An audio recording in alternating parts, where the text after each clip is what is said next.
Happy New Year's Eve, bonus video time. I'm in the lab known as Rob Drew's Garage, and this one is targeted for a specific group of people. Rob, what's here, dude? What do we got? So, what we've got here is my sorted out Fazari LaSalle. When we tested the bike last year, we both were largest. I found myself really uncomfortable on the bike. Even though the cockpit feel felt good, the wheelbase was just too long. So when I got mine, I decided to get a medium and make some adjustments to the geo to make the bike feel better to me. And I think you're gonna find that you're gonna really dig the changes that I made. Okay, so just...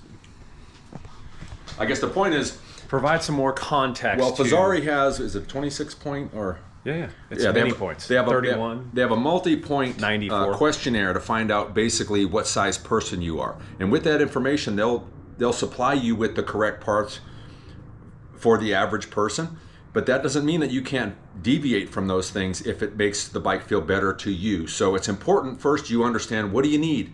What do you like? Okay. And then you can determine whether what you have is not it. Very good. So with this particular bike, you said initially, I think I'm going to do this to it. We've done this in the past. Correct. I don't think this is something very commonly done by people. What is it? What did you do? I put a angle set in the head, or in the head tube. So Wolf Tooth makes this thing called the Geo Shift angle set. It's funny because angle sets have always been historically offered to make a bike slacker. But the Geo Shift is advertised specifically to make it steeper, so to take some of the slackness out. As bikes have become slacker and slacker and slacker and slacker, what you find in a place like South Mountain is that wheelbase that grows with the slackness turns into a liability, and that's what I felt with the LaSalle, and so this was a huge improvement. Who the hell do you think you are making a bike steeper? You should not. I've seen I'm on a guy Pink who likes Bike, to turn. I've seen on Pink Bike longer, lower, and slacker. That's right, better. Grim donut. Okay, so you made the adjustment. Yeah. What else did you do though? Kind of blasphemous. Long stem. I put a 60 millimeter stem on it, and mainly the reason is because even with 1 degree taken out, it's still a pretty slack bike. So putting my weight forward over the front wheel didn't put me in any peril. It made it actually handle better. And the Fazaris have a very steep seat tube, which makes for a compact cockpit when you're just seated and pedaling. But once you stand up, the bike doesn't feel so small. Okay, so let's recap here. Rode the large. Yeah. Just didn't feel right. Something wasn't right. Yeah, it just the timing was off for me. The front wheel was arriving at obstacles much sooner than I anticipated that it would, which just made me feel like a goon. So anybody who follows Rob knows he has a lot of bikes. If you don't follow Rob, he has a lot of bikes.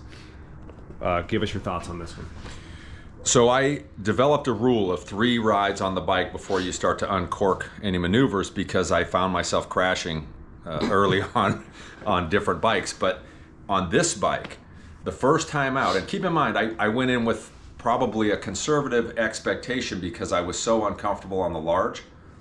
First ride out, I was hitting every single option line I have, even some that I'm 50-50 on other bikes because I'm not comfortable.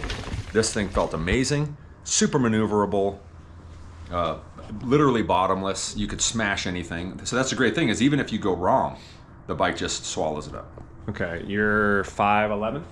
5'11". 5'11", okay. Pretty average limb length, so to speak. So 5'11". On the website, somebody that's your size is in between large, medium. Yeah, I don't even think on their website they'd put me on a medium. I think I'm out of the envelope. Okay. But I felt for me, it would be the ticket. So this, I think, kind of to sum it up, is figure out what works best for you. This is pretty uncommon. This is something that we threw out, and some people are like, whoa, that's just out there. Why would you do that? But makes a difference, right? Yeah. Okay, well, so and you got a large. I have a large. My large is... Kyle Anderson just got a large. So he's going to be an interesting test case, because if he struggles with the size, he's our height. Yeah. If he struggles with the size, at least I know how I can help him make adjustments to it. Like, for instance, the angle set, it opens the cockpit reach up slightly, but closing down the wheelbase is very, very valuable here at South Mountain. All right, we're going to go ride it. I'm going to get a chance to rip it. Rob will get some follow cam. Maybe we'll flip it around on his back. and get some other stuff, and then yeah, report back soon. Conditions are hero at South Mountain right now. Okay, a couple key tests. First one, wheeliability.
Okay, we're back. Short little ride.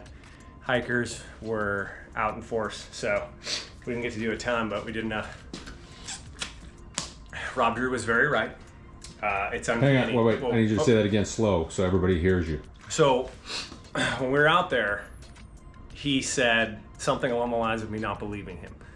I believed him, but I had to experience it firsthand. So I was certain a large was the way to go. I got a large. I rode a large. I had fun on the large, but something wasn't right, and it was challenging for me because I'd go give my input to make a turn, and it would be slightly muted. And so I would end up getting behind. It was worse in Angel Fire because we were going that much faster, and I kept getting in the back seat. I've talked over and over again how important it is to be centered over the bike. That's paramount. Now, I wasn't able to get centered over the bike because the bike wouldn't turn as I expected it to, and I was getting scared and going back like humans would. So by doing the angle set, steeping it a degree, putting the longer stem, it's incredible how the bike felt. Now, I'm gonna let Rob give his take on what he saw when I was riding it. So his experience appeared to be exactly like mine. I have a 3-ride rule, but early in the first ride on this bike, I was so comfortable with its predictability and stability that I just started letting it go. And on the entry to the trails, which you'll see when Rich posts the video, the bike tracks so true and clean. It's so smooth. It puts you where you need to be and allows you to execute. It was impressive to watch. So 2 thumbs up for the LaSalle is what you're saying? 2 thumbs up. Okay. And then when you back that up with the value, it's just really hard to beat. Okay. You know, I wouldn't make my thoughts clear. I'm not trying to tell anybody this is the best bike out there. But what I'm saying is I really like it. I think it handles fantastic. And when you add the value in, it's such a sweet deal. All right, so in this realm, what have you ridden? What would you compare it to? I would compare it to the Firebird. I would compare it to the Propane directly that I've had. It's hard to compare anything to the Z-Road because it's so unique. It's really got an advantage. Nice. Do you feel vindicated that I'm happy with it? That was the key for me, was when we were talking on the phone about it. I think when the bike is not right for you, it makes a very lasting impression on you. And so when I was telling you my experience, you were coming across like I was making it up. And so I was eager to get you out on the bike because I was confident that you would experience what I've experienced. Well, we got our medium sitting right there. I've ordered the angle set. Yep. Put the angle set in it. I'm going to upgrade the wheels. Make the necessary changes. Yeah, I think the wheel flex, the stock wheel set, just isn't enough for me. It's a good wheel set. It'll probably handle most people. So, all right, hopefully that gave you some solid insight, sizing-wise, on not only a LaSalle Peak. This isn't just for a LaSalle Peak. We're using the LaSalle Peak as the test case, but you can put this wolf tooth angle set in any bike. Yeah, these changes we've made to manipulate this bike and how it handles, you can do the same thing on any bike. And so if you get a bike, this is what I always see. People will buy a bike and they'll go out and ride it and they'll be like, man, this wasn't the right bike for me because of X, Y, and Z. Not realizing that they can change X, Y, and Z and make it the bike they want it to be. They just don't know it. There you go. Yeah, it's good. Sound insight. I mean, it's something that's helped me throughout my riding journey, because I'd ride a bike and just ride it. And then all of a sudden I'd come here and realize, oh, wait a minute, I can make a few changes and it gets way better. So, all right, if you have any questions on this, drop them down below. They're probably going to be answered by Rob, so I'll funnel them to him. Follow along. If you want more info, you can ask him at the Rob Drew, obviously at the Rich Drew. Come join a clinic. Check out the link below at the rideseries.mtb.com. Say hi to Mama Bear. All right, it's time to get some New Year's Eve festivities going. Time for some pancakes. Happy New Year. Pancakes. Happy New Year. Peace out, dumpers. Oh, dude, I thought you were going to say over and out. Over and out. Over and out.